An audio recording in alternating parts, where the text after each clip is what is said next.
নমস্কার বন্ধুরা, আপনারা দেখতে থাকুন। আমি একটা রেসিপি করে দেখাবো। মশলাদার করলা। মশলাগুলো এখানে রেখে নিন। জিরে, আদা, চালমগজ,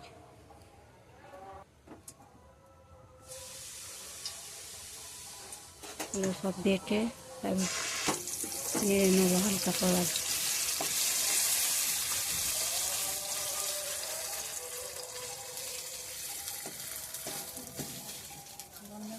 করলাটা সিদ্ধ করে রাখা আছে। মশলা ভেজে নিয়ে ভাজা হয়ে গেলে পরে ওটা তুলে নেব।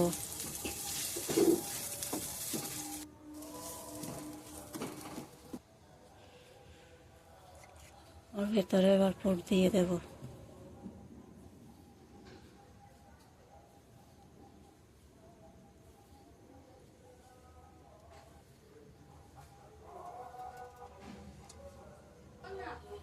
ভেজে নেব এবার তেলেতে।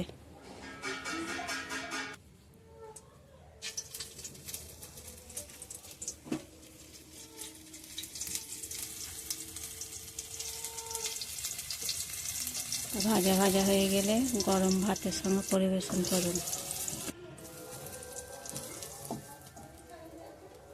মশলাদার করলা আমার হয়ে গেছে।